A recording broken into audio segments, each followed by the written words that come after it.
Sir, how do you know that the person you are with is the right person for you? Whoa, popular, eh? It once happened.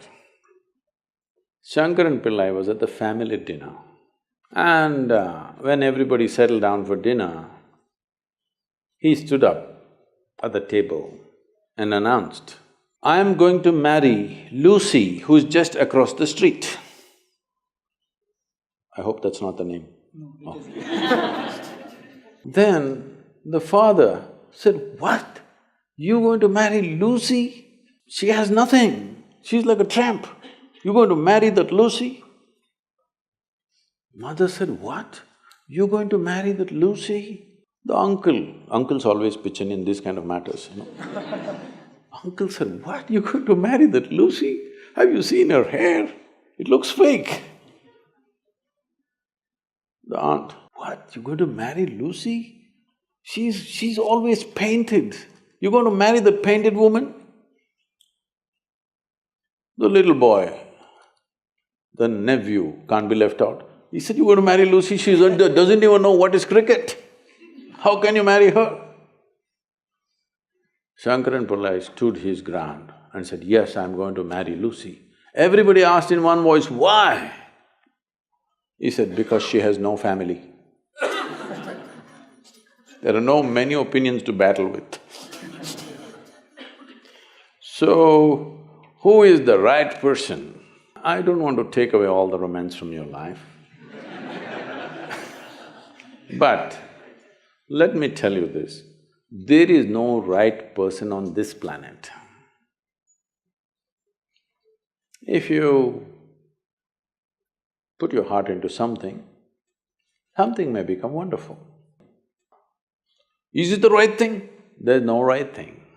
Nobody ever found the right person anywhere, okay? If you get into that kind of unrealistic mindset, "I have found the right person," oh, you will be soon disappointed. You must understand, there is no right person. First thing is to see whether I am the right person.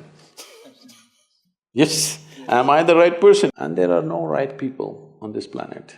If you understand, you have your nonsense, they have their nonsense, we can adjust nonsense. Go on. We must understand relationships are formed for various needs. There are physical needs, there are psychological needs, there are emotional needs, there may be social needs, there may be financial needs, various kinds of needs. So when you're going to somebody with so many needs, you're going as a beggar, and a beggar cannot choose. Hello? Beggar eat what comes his way, isn't it? He cannot choose. So, if you really want to make a choice in this world, first and foremost thing is, you bring yourself to your place where your experience of life is just pleasant by yourself. You're wonderful. Now, let us see what gets drawn to this one.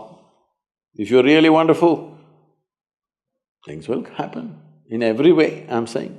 In terms of career, in terms of marriage, in terms of relationships, the best will happen to you because you made yourself like this. Instead of trying to work on somebody and fix them, if you work upon yourself and make you so wonderful that everybody wants to be with you, then there is a choice.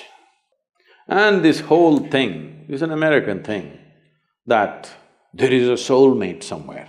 God made just one more person just for you, but these days every 2 years he keeps making one more person just for you. Obviously, God is making too many mistakes with you. See, body needs a mate, understandable. Maybe psychologically also you need a mate, understandable. Emotionally you need a mate. A soul cannot need a mate. So soul doesn't need a mate, nor was some person made perfectly for you, okay? This creation makes all kinds of unique idiots. If you understand you are one kind of idiot and the others are different kind, you will understand their nonsense because you know you got your stuff. If you think you're perfect and God has chosen you and He's made another person perfect somewhere else, you're heading for a disaster, okay? There's no such thing.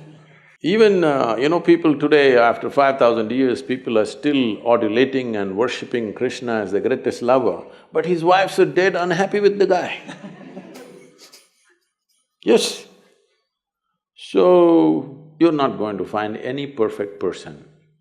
If you invest a deep sense of involvement, something wonderful may happen.